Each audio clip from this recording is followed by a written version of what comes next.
بسم اللہ الرحمن الرحیم الحمدللہ رب العالمین والصلاة والسلام علی سید الانبیاء والمرسلین اما بعد فاستعیذ باللہ من الشیطان الرجیم بسم اللہ الرحمن الرحیم السلام علیکم ورحمۃ اللہ وبرکاتہ۔ عزیز طلبہ کرام، امید کرتا ہوں احباب خیر سے ہوں گے۔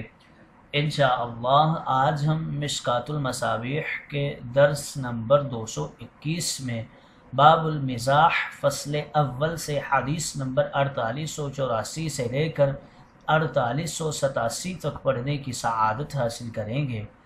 آج کے درس میں ان احادیث مقدسہ کا ترجمہ ہوگا اور ساتھ ساتھ ان احادیث مبارکہ کی توضیح و تشریح کرنے کی سعادت حاصل کریں گے۔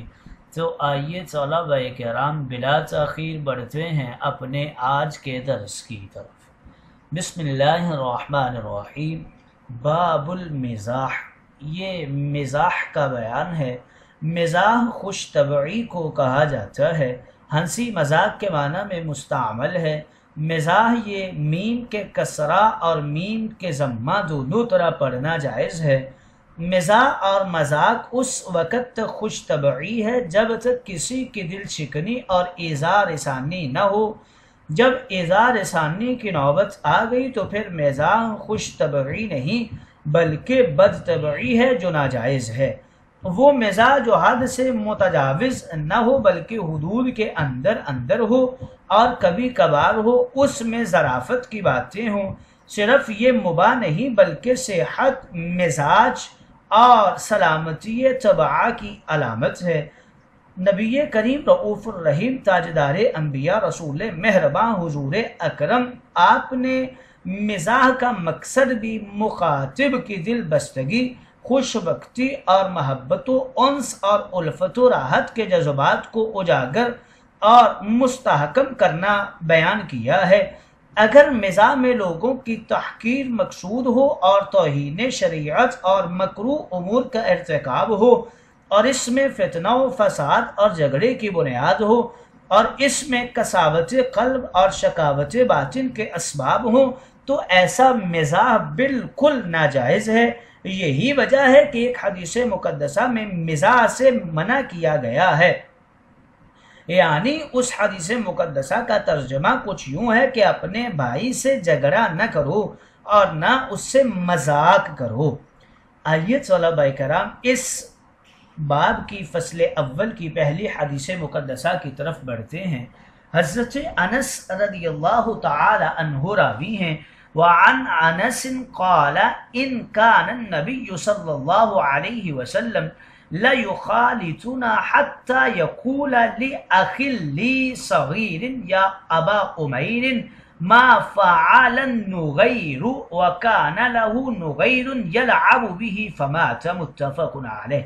حضرت انس رضی اللہ تعالی عنہ راوی ہیں، کہتے ہیں کہ نبی کریم رؤوف الرحیم تاجدار انبیاء رسول مہرباں حضور کبریا نے ارشاد فرمایا، آپ ہم سے اختلاط اور خوش طبعی فرما لیا کرتے تھے، یہاں تک کہ میرے چھوٹے بھائی سے ازرائے مذاق فرماتے، ابو عمیر نغیر کہاں گیا ہے؟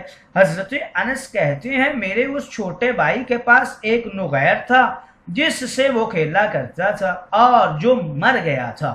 یہ بخاری و مسلم کی روایت ہے۔ گویا اس حدیث مقدسہ میں تاجدار انبیاء کی خوش طبعی کی طرف اشارہ ہے۔ یا ابا عمیر، اس چھوٹے بچے کو تاجدار انبیاء نے ابو عمر کی کنیت سے یاد کیا ہے، اور ابو عمیر بھی فرمایا کرتے تھے۔ اس چھوٹے کا نام قبشہ تھا، حضرت انس کا ستیلا بھائی تھا، حضرت طلحہ کا بیٹا تھا۔ اس نے ایک چھوٹا پرندہ پال رکھا تھا جس کا نام نغیر تھا۔ یہ چڑیا نما چھوٹا سا پرندہ تھا، اس کو ہندی میں لال کہتے ہیں۔ اس کا سر اور چونچ سرخ ہوتے ہیں، بعض علماء اس کو بلبل بھی کہتے ہیں۔ جب یہ پرندہ مر گیا تو تاجدار انبیاء نے اس بچے کی دل بستگی کے لیے بطور مزاح فرمایا، اے ابو عمیر نغیر کہاں ہے؟ اس جملہ سے اس بچے کی تسلی اور خوش طبعی مقصود تھی۔ علماء نے اس حدیث سے بہت سارے مسائل کا استنباط کیا ہے۔ ایک تو یہ بات معلوم ہو گئی کہ چھوٹے بچے کو کنیت کے ساتھ یاد کیا جا سکتا ہے۔ دوسرا یہ بات ثابت ہوئی کہ مزاح کرنا جائز ہے۔ تیسرا یہ معلوم ہوا کہ معمولی سی تکلیف پہنچنے پر بھی تعزیت کرنا جائز ہے۔ چوتھا یہ معلوم ہوا کہ مدینہ منورہ میں شکار کرنا اور پالنا جائز ہے۔ پانچواں مسئلہ یہ معلوم ہوا کہ عام طور پر پنجروں میں رکھ کر پرندوں کا پالنا اور ان سے کھیلنا جائز ہے، بشرطے کہ اس کی دیکھ بھال ٹھیک ٹھاک ہو۔ آئیے طلباء کرام اگلی فصل کی طرف بڑھتے ہیں۔ حضرت ابو ہریرہ اس حدیث مقدسہ کے راوی ہیں۔ یہ فصل ثانی کی پہلی حدیث ہے۔ ان ابی ہریرہ قال قالوا یا رسول اللہ انک تداعبنا قال انی لا اقول الا حقا رواہ الترمذی۔ حضرت ابو ہریرہ رضی اللہ تعالی عنہ راوی ہیں، کہتے ہیں کہ ایک دن صحابہ کرام نے عرض کیا یا رسول اللہ آپ ہم سے خوش طبعی فرماتے ہیں۔ تاجدار انبیاء سرور کونین حضور انور اور رسول کبریا آپ نے ارشاد فرمایا ہاں لیکن اس خوش طبعی میں بھی میں سچی ہی بات کہتا ہوں۔ یہ ترمذی کی روایت ہے۔ گویا اس حدیث مقدسہ سے یہ معلوم ہوا تاجدار انبیاء کا مزاح بھی سچ پر ہی مبنی ہوا کرتا تھا۔ تداعبونا یہ مداعبہ سے بنا ہے، مطلب یہ ہے کہ صحابہ نے پوچھا یا رسول اللہ آپ بھی ہمارے ساتھ خوش طبعی کے طور پر مزاح کرتے ہیں؟ تاجدار انبیاء نے جواباً فرمایا ہاں مزاح میں بھی کرتا ہوں، لیکن میرے مزاح میں ہمیشہ سچائی ہوتی ہے۔ میں اس طرح احتیاط اور حد بندی کے ساتھ مزاح کرتا ہوں جو دوسرا نہیں کر سکتا۔ صحابہ کرام نے بطور تعجب یہ سوال اس لیے کیا کہ صحابہ کو زیادہ ہنسنے اور مذاق سے تاجدار انبیاء نے روکا تھا۔ اگلی احادیث میں لا تمازح کے الفاظ بھی موجود ہیں کہ اپنے بھائی سے مذاق نہ کرو۔ ان چیزوں کو دیکھ کر صحابہ کرام نے سوال کیا یا رسول اللہ آپ ہمارے ساتھ مذاق کرتے ہیں؟ تاجدار انبیاء نے مزاح کی اباحت کی طرف اشارہ فرما دیا۔ اگلی حدیث مقدسہ کی طرف بڑھتے ہیں۔ حضرت انس رضی اللہ تعالی عنہ راوی ہیں۔ وعن انس ان رجلا استحمل رسول اللہ صلی اللہ علیہ وسلم فقال انی حاملک علی ولد ناکۃ فقال ما اصنع بولد الناکۃ فقال رسول اللہ وَهَلْ تَلِدُ الْإِبِلَ إِلَّا النُّوكَ رواہ الترمذی و ابو داود۔ حضرت انس رضی اللہ تعالی عنہ راوی ہیں، روایت کرتے ہیں کہ ایک دن ایک شخص نے رسول کریم سے سواری کا ایک جانور مانگا تو آپ نے فرمایا کہ میں تمہیں سواری کے لیے اونٹنی کا بچہ دوں گا۔ اس شخص نے حیرت کے ساتھ کہا یا رسول اللہ میں اونٹنی کے بچے کا کیا کروں گا؟ رسول کریم نے ارشاد فرمایا اونٹ کو اونٹنی ہی تو جنتی ہے۔ یہ ترمذی اور ابو داود کی روایت ہے۔ انوک یہ ناکا کی جمع ہے، اونٹنی کو کہتے ہیں۔